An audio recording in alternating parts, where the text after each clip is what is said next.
So I have to eat a little humble pie on this one. When this was first announced a year ago that Trump's education secretary to expand rights for students accused of sexual assault, I was one of those people that said it'll never happen. They'll never actually implement it because it was announced as rule change to Title IX that universities would not be allowed to try people for sexual assault without a formal charge being put in by the police or something like that. And I said it wouldn't happen, and it turns out it is happening. They're actually going to implement this. That it is not considered a violation of Title IX, which is a Women's Equality Act, to sexually assault a woman. So they're not going to be able to use school boards to try people for sexual assault in the future. Yep. So it's kind of a little thing. Now, here's the thing: I still don't recommend going to college for the college experience. Like, if you need a degree, and I've laid this out, let me quickly just go through this again. If you require a college degree to get the job that you want, let me tell you, it's a really quick step-by-step plan to avoid getting shitty degrees with no future and blaming society for your stupidity, getting Me Too. Let me show you like a very quick and easy plan in order to do this. Number one, before you decide on what you're going to major in, you need to go to Indeed.com and type in the job you want, and see how many openings there are. Like I was talking. Or go to Glassdoor and see what they pay. Well, yeah, that's true. But ideally, you need to know if there's jobs there. So, for example, I was in the server the other day. Dr. Weird was there. His cousin, I guess, majored in metallurgical. He's a metallurgical engineer. Basically because he was a hobbyist blacksmith, but he wanted to study like the science of metals. And it's a STEM degree. He's an engineer. He knows all about metallurgy. But if you go to Indeed and type in metallurgical engineer, there's like 700 jobs in the country. In the entire country, there's 700 jobs for metallurgical engineers. If you type mechanical engineer, there's 21,000 jobs in America on Indeed.com. I'll just jump in there. If I can, I'm a mechanical engineer too, and I will be moving to United States very soon. But that's a story for a different time. Go on. Well, all right. So step one, don't just be like, oh, this would be really cool. I want to do this job. Okay, why don't you go to Indeed.com and see. It's basically putting your finger on the pulse of the job market. How likely are you going to find a job once you have this degree? If there's less than 1,000 jobs nationwide, don't major in that. You're not going to have a job. Like, you're going to end up working at Starbucks or sucking dicks at truck stops with your degree. You're going to be wiping the cum off your mouth with your diploma. So don't do that. So once you've settled on a job that actually has there's no reason to go to college to learn something cool. Go to college only to get a job. That is the purpose of a college degree. If you require a college degree to get a job, then get the college degree to get that job. And when you if you go to Indeed and you look up your dream job, look up what the requirements for that job are. If they require a 4-year degree in a certain field, well, now you know what you need to get your degree in. If they require certifications, you know exactly what you need to do. Have a roadmap of exactly what you need to do to get the dream job you want. Hold on. And have that roadmap be as quick as humanly possible. Because remember, every single second that you're in a higher institution of education, you're paying for it. So once you found a job that's actually going to pay you, you can still do the fun stuff you enjoy on your own time. Like, if you like blacksmithing, you can just watch YouTube videos, buy books, and be a blacksmith on the side. You don't need to go to college and pay tuition to become a certified blacksmith if you're just going to do a hobby. If you're good enough, like when it comes to creative jobs like writer, artist, stuff like that, your portfolio is your resume. Like, these people who are professional blacksmiths who make swords for movies, like that Ami channel, the Stagma Brothers and Baltimore Knife and Sword, their work speaks for itself.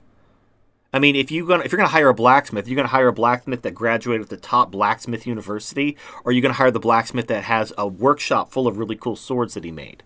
Then you could look at, oh, this is what you make? Okay, cool, I want one of those. Like, it's so easy. Same thing with video games. There's no reason to get a degree in video game development. Just start making video games. Make mods. Design simple games. Do ROM hacks. Make Super Mario Maker levels. I mean, there's all kinds of things you can do to cut your teeth on game development that don't require you to pay money.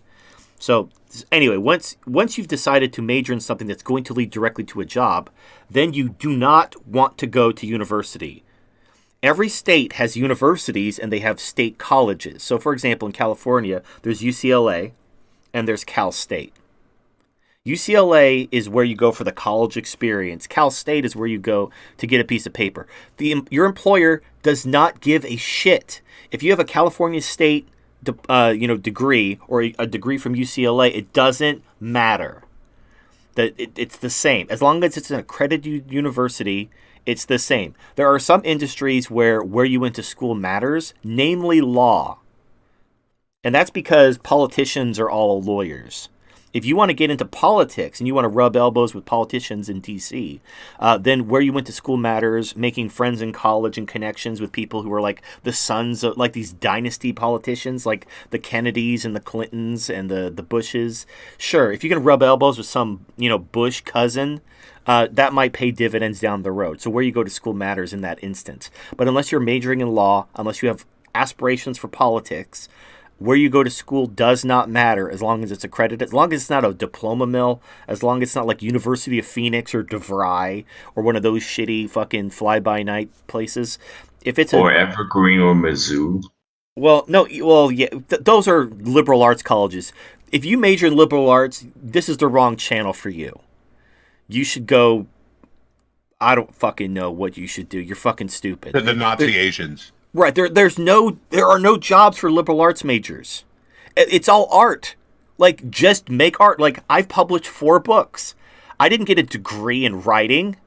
I just wrote the books and I published them. Ta-da! I'm a published author. I've done more than most fucking liberal arts majors who majored in publishing and have all these 1,000-page manuscripts that they'll never publish. Anyway, and whatever. That's not important. So. Avoid the. But you know what? You brought up a really big point, though, is that a portfolio will always be more attractive to an employer than a degree. If you can show up with a portfolio of shit that you've done, that will always trump having a master's degree or anything like that. 100% of the time. I'm telling you, I've been on both sides. This is why experience trumps education. Like when you're first trying to get an entry-level job, they'll look for your prior experience. If you I'm going to solve the puzzle, like the riddle of steel for millennials. They're like, oh, why does it entry-level positions require experience? How am I supposed to get experience if you don't give me a job? Volunteer. First of all, you can do stuff offline. You can volunteer. You can get experience in a thing that's applicable to the job, and your employer will be impressed and count that. So, for example, you want a job at a company that does. I don't know. Just think of something. Does X? You can volunteer at a adjacent organization. You can, or just do something. If it's something that you have to create something, like let's say it's an investment firm. You want to get a job at like a brokerage. So you don't have any experience being a broker, but sales is a huge part of brokerage. So get a sales job. Those are fucking easy. Sell shit. If you can successfully sell shit. Then all you need are licenses, because that's all you do as a broker. You're not really like sitting down with someone and educating them about the ins and outs of the stock market. You're just selling them shit. That's experience. Now, it's not experience as a broker, but it's applicable experience. So if you are unemployed and you can't get a job in your industry because they say you need experience, but you don't have any, and you're trying to solve this puzzle, it's very simple. Volunteer or get a bullshit job that will give you applicable experience that will get you in the door. That's what internships are for. But if you're not in college, there's some notable exceptions, but they're very few. Any company that you want to get hired at that says we require experience will take you on as an unpaid intern. And then you're almost guaranteed a job afterwards, as long as you're not like a retard and you can actually do work while you're there and prove yourself. But they'll all offer internships. You just go in and say, I'm looking for an internship. Yeah. I can confirm that very much. Right. Or they will pay you less. Yeah, they will. Like I've known people who they run very big companies. The only people they'll pay minimum wage to their brand new hires for the first 60 days. And that's just to make sure that they show up and do the job. And if they show up and do the job for 60 days for minimum wage, then they get the pay bump, and now they're in the club. But they have to last 60 days making minimum wage, and they have to bust their fucking ass. And it's basically a filter. It's to filter out the lazy, entitled millennials who are like, oh, I don't want to do this, you got to pay me. Or they're on their phone all the time, or they're goofing off. They get fired. Or they don't get fired. At the end of their trial, they're not kept on. They're allowed to pursue other employment. And then they go back, and it's never their fault. It's always everyone else's fault but theirs. Anyway, so the reason why I say all of this is do not go to college, A, unless it's going to lead to a degree. B, do not go to university. Go to a state college. Don't go to UCLA, go to Cal State. And here's a big reason why. The state colleges, almost always, I'm not aware of any state that doesn't have a state college that does this. First of all, the state colleges, the tuition is cheaper. Like UCLA versus Cal State, I think UCLA is like twice as expensive per credit hour than Cal State for the same effective degree. No one gives a shit whether you went to UCLA or Cal State. So go to Cal State, you'll save half on tuition. But they also have very robust night school classes and online classes. That is where your money is for two reasons. If you go to class online and in the evenings, you're not dealing with SJWs, living the college lifestyle. You're dealing with adults who are basically going back to school after they've entered the job market. They do not have time for bullshit. A lot of them are like in their 30s and 40s. They're married with children. They're just there to fucking advance their career. They're there to work. They're not there to make friends. They're not there to fucking invite you to Netflix and chill. Fuck all that shit. They're there to get their degree. That's what you should do. Go to college online. Go to college in the evenings. Go to a state college that has an evening and online program. The universities don't. They expect you to go to the university. Don't go there. Go to the state university. And they're cheaper. Even if you don't get a scholarship, which you can get a scholarship, they have all kinds of financial aid and everything, especially if you identify as a woman. So there's really no reason to go to university. And then by not going to university, you don't have to worry about this. All this, like, a drunk girl came on to me and, we had sex, everything. Basically, the reason why what they mean by the college experience is they want to prolong their adolescence. They want to pretend they're teenagers. They want to party. They want to do all this stuff. They don't want to become adults. Well, the sooner you become adult, the bigger the advantage you have over your peers. And the SJWs, by definition, are basically giant children that don't want to grow up. So get the fuck out of there as quickly as possible. Join the adult class, and then go to college, get your degree, and then fuck all this shit. Leave it behind you. You don't have to and you can still have a life. And because you're going to school online and in the evening, you can work. So when you graduate from college, you have time because you have that 9 to 5. You can hold down a job and go to school full time.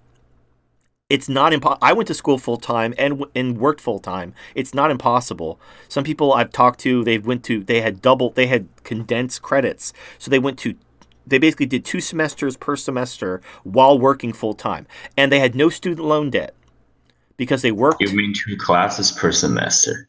Well, no, 4 classes is a full thing. But no, some universities or some state colleges, they have where they basically condense all the material for an entire semester into half a semester. So you can basically get credits twice as fast by basically taking accelerated classes. And they were doing that while they were working full time. So they were basically, it's a lot of work. You're not going to have a social life, but who cares? There's plenty of time. Look, when you graduate from high school, especially as a man, you're broke and you got shit to do. The pussy will come. If you're interested, oh no, my dick is so dry, I need pussy. When you have a job and when you're making good money, the pussy will come. You don't worry about that. Right now, just get a doll, get a sex toy, get a spinning robot pussy, take care of your business, but don't sacrifice your future for the sake of some college pussy. These college girls also are fucking sugar babies. If you want to fuck college girls, it's easy as going to seekingarrangement.com and then hooking up with them. They'll fuck you. They don't give a shit. They'll fuck you, and they'll have boyfriends in college. They'll be sugar. I've seen this. These guys who have their girlfriends are prostitutes, and the boyfriend's okay with it because she comes home to me. So yeah, you get this like old man sloppy seconds and whatever. It's fucking stupid. But this is And besides, if you want regular audience shit, why would you even bother? It's the diseases, false accusation, Title IX, all that crap. well, right, Also, my money point. trumps knowledge. Money will always trump knowledge. When you're in college, like yes, you will watch girls in college that are liberal arts majors like out dating mechanics. They won't date losers usually, but money will always trump knowledge. So that you'll see them not dating the other liberal arts majors because they know they're going to be losers forever. Right. Or if they're attractive enough, they'll sport fuck them. But they're That's not different looking than dating. Right. Yeah. But that's just you could do that anyway.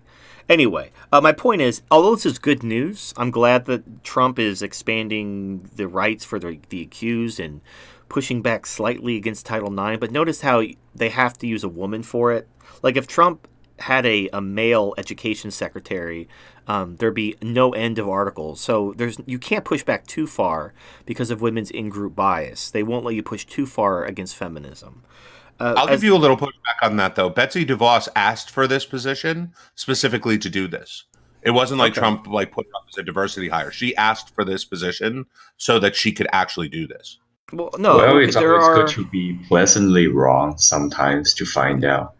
but I'm saying if Trump, let's say Betsy DeVos was never born, and you had a guy with the same convictions, he wouldn't be able to accomplish this. There'd be endless articles about how he's a misogynist and Trump hates women and all this other shit.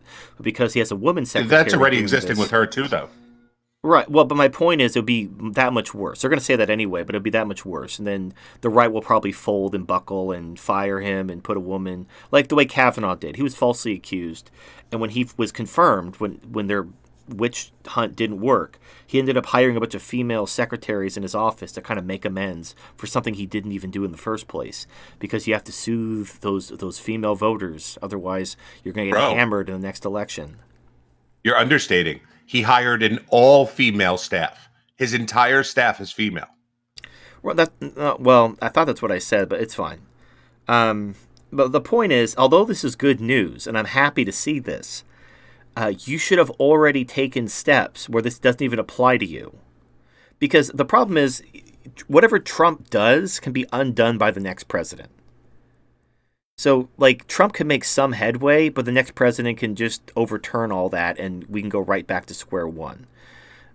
Republicans are kind of just basically useless. They don't, like, imagine, there's a good kind of imagery. Imagine we're headed for a cliff in a speeding car. And ideally, we need to stop the car, turn around, and go the opposite direction. But all the Republicans do is pump the brakes. My best friend's sister-in-law admitted to the dinner table a few months back that a quarter of her nursing classmates were sugar babies and prostitutes. Some were smart and used the money to pay tuition, others were stupid and bought LV purses.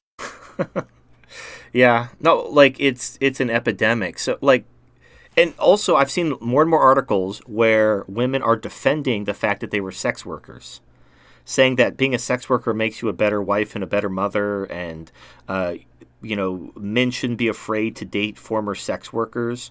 So this is the new normal. You meet a nice girl. It's pandering and lip service to whatever's trending with a woman. It's one thing. Now, it's one thing to say I've had boyfriends before and I'm not a virgin. It's another thing to say I was a sex worker. I was a prostitute. I fucked people for money. But this is what it's coming down to. Now, I just don't understand. Now, I'm sure there are guys who will put a ring on it. Like, oh, your past doesn't matter. I don't mind that you fucked 800 guys. I don't mind that you did porn. Like, there are guys who will say that. And those guys deserve what happens to them. But, yeah, this is the new normal. When you see a cute girl at college, like it used to be, the porn, like everyone knew who the whore was.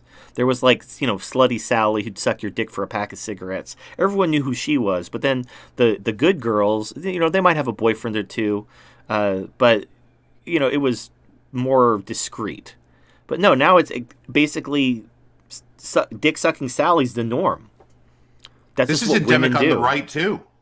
If you look at all of these grifters that are all over the right talking about traditional values, they'll all admit they were sugar babies when they were in college or they were into porn or whatever. And they'll say like they act like they're born again virgins.